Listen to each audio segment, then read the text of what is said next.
तो well viewers, आज जैसे मैंने आपको बताया कि आज की वीडियो का टॉपिक जो है वो इंटायरली डिफरेंट है।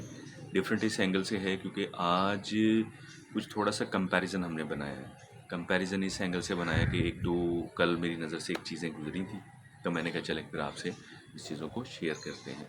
तो आप अपने व्यूज़ में, अपने कमेंट्स में ज़रूर बताया करें कि हमारी वीडियो जो है वो आपको कैसी लगी। अगर इसमें अच्छी लगी है तो you can give in a very special like to us.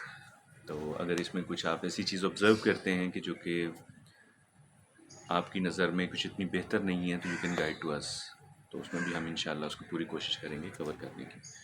तो टॉपिक थोड़ा सा डिफरेंट है, थोड़ा सा चेंज है, तो वीडियो को एंड तक ज़रूर देखिएगा। तो अभी जो न्यू लोग हैं, जो न्यू व्यूवर्स हैं हमारे चैनल फूडी वुड विज़ अभी को लाइक कर लीजिए, सब्सक्राइब कर लीजिए, क्योंकि आज वीडियो बहुत स्पेशल होने लगी है। तो ये भी मैं आपको अश्योर कर दूं, अगर ये वीडियो जो है अगर वायरल होती है तो ये बहुत ज़्यादा आगे जाएगी, क्योंकि इसमें एक थीम, एक कंटेंट इस तरह का है कि जो बिल्कुल आज तक कभी किसी ने इस टॉपिक के ऊपर काम नहीं किया।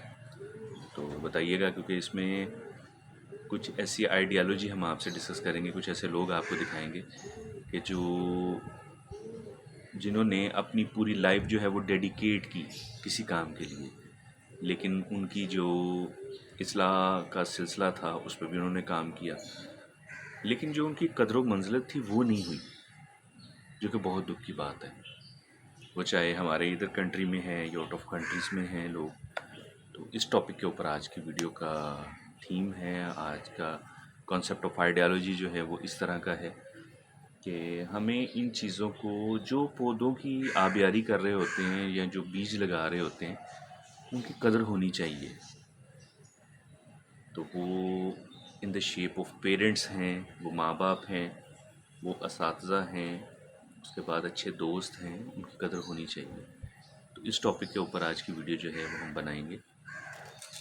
तो उसमें कुछ हमने मिक्सिंग जो है, माइट भी आपने पहले इसमें से कुछ क्लिप्स देखे होंगे, तो कुछ जो है वो इनर द कंट्री के हैं, कुछ जो हैं वो आउट ऑफ कंट्री के हैं, और उसका एक कंपैरिजन हमने बनाया कि हम कहाँ पे खड़े हैं और हम क्या कर रहे हैं और हमें क्या करना चाहिए था जो हमने नहीं किया। तो चलिए व्यूअर्स, साथ रहिएगा, बताइएगा कि आज की वीडियो आपको कैसी लगी।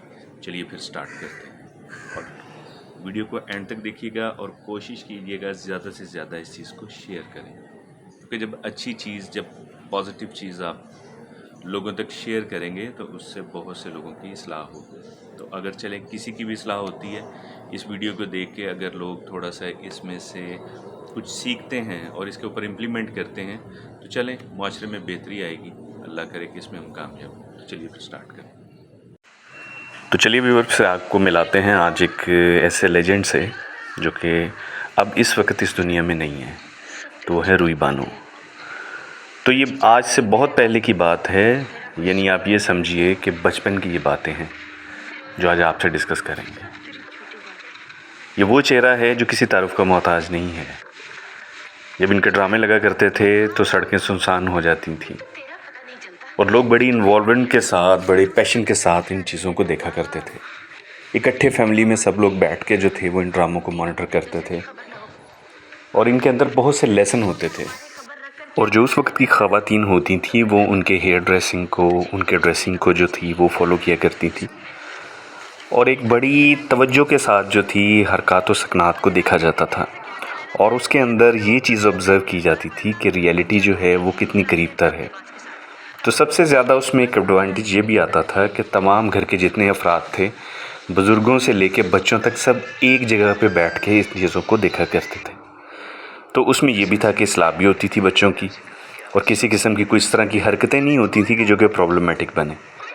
तो चलिए इनके कुछ क्लिप्स देखते हैं, उसके बाद फिर आगे डिस्कस करते हैं। ये देखिए। मसलन मसलन मैं नर्सिंग कर लूँगी, मैं मरीजों की देखभाल कर लूँगी, उनको दवा पिलाऊंगी, उनके बिस्तर ठीक करूँगी, कमरे साफ कर दूँगी, ऑपरेशन थिएटर में जो भी काम होगा वो कर लूँगी, आपका काम कर दूँगी, सबका काम कर दूँगी, आप जो भी काम कहेंगे, जो भी।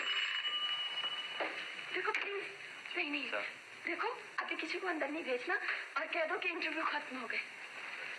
जाओ। एक गिलास पानी ले, आप तशरीफ रखें।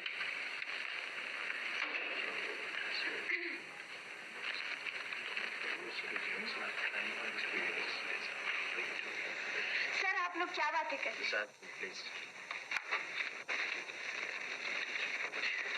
सर देखिए, अगर जो आप लोगों ने मुझे जॉब नहीं दिया तो मेरा खून आप लोगों की गर्दन पर होगा। हम आपसे कह तो रहे हैं कि आप अपना एड्रेस नोट करा दें।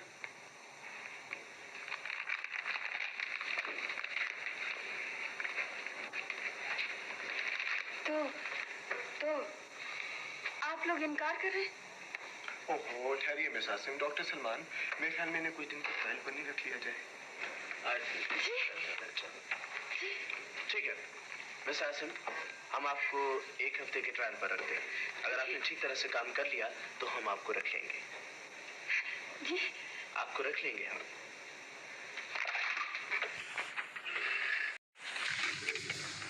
वेल व्यूअर्स, इसमें आपने ऑब्ज़र्व किया, आपने देखा कि कितनी सिंप्लिसिटी और कितनी प्योरिटी के साथ हर चीज़ जो है वो एक्सप्लेन की गई है। और ये जो ओल्ड ड्रामे होते थे, इसमें आपने एक चीज़ ये भी देखी होगी, ये प्योरली लाइव चल रहे होते थे उस वक्त जब ये टेलीकास्ट होते थे, जब इनकी प्रोडक्शन बनती थी।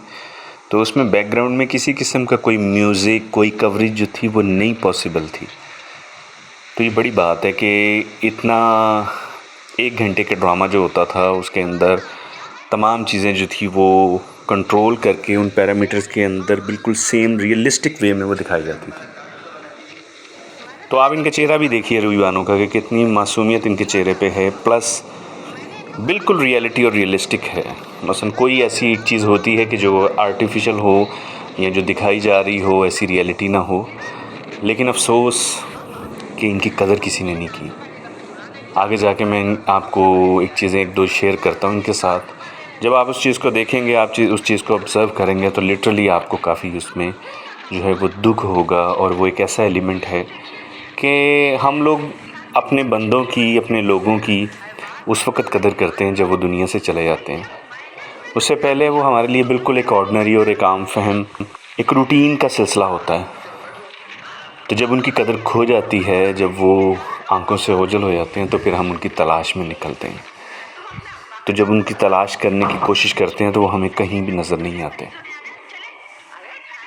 तो ये चीज़ें जो हैं ये सबको ऑब्ज़र्व करनी चाहिए, देखनी चाहिए, क्योंकि इसमें एहतराम का एलिमेंट बहुत ज़्यादा है। ये थोड़ी सी आपको ये इस क्लिप की गुफ्तगू दिखाते हैं।